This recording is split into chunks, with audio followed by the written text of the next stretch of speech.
Well, that was a slow blues in C, initially based on the playing of Blind Blake. Now, if you don't know the name of Blind Blake, well, you should stop right now and go down to your local record shop and get the Yazoo record of Blind Blake's recordings from the 1920s, one of the great blues and ragtime blues guitar players that ever played. I started off playing sort of his early morning blues, and then by the second verse, I took off, and I was playing some piano blues from Jelly Roll Morton, some other little licks that I made up, and putting them all together into this mishmash of a slow blues in C. Let's get ourselves in tune to begin with, and then we'll get into this blues mishmash together. Here's my high E.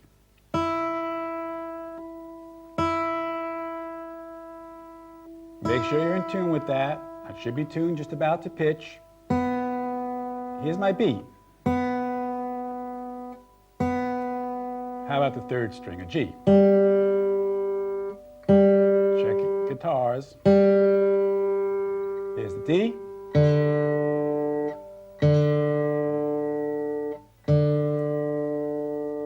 The A.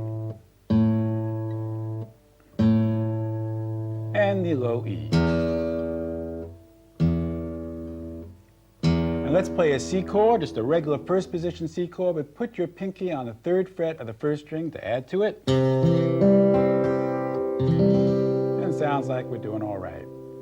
Now, the chords are just first position chords. There's nothing difficult at all about that. A C, an F. Check out the way I'm playing my F chord with my thumb hooked around on the first fret of the sixth string. I'm not doing a bar F chord. I don't find that at all convenient for playing any type of music practically. Then a G. Sometimes we'll have a G7. I may sometimes put my pinky on the third fret of the fourth string for a G7 as well.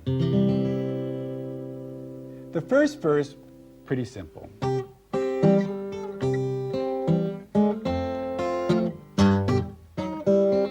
I am trying to stumble the bass a little bit like Blind Blake. Instead of just playing an alternating bass solid, I'll break up the bass a little bit, and every once in a while I might go to syncopate, to give a little bit more drive. So from the beginning, into the F,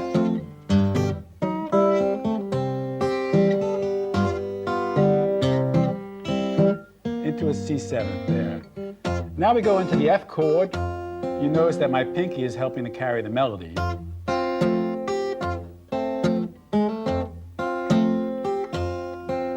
The C, stumble into the G. That's a very typical Blind Blake riff. I'll do it again for you. G7.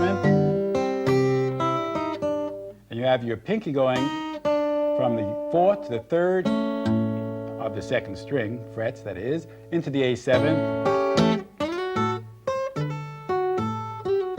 That's something, a little bit of Grossman in there. I'm sliding up to this position of a D chord, where I have my index finger on the fifth fret of the first string, middle finger on the seventh fret of the second string. And that reminds me a little bit of Big Bill Broonzy's playing.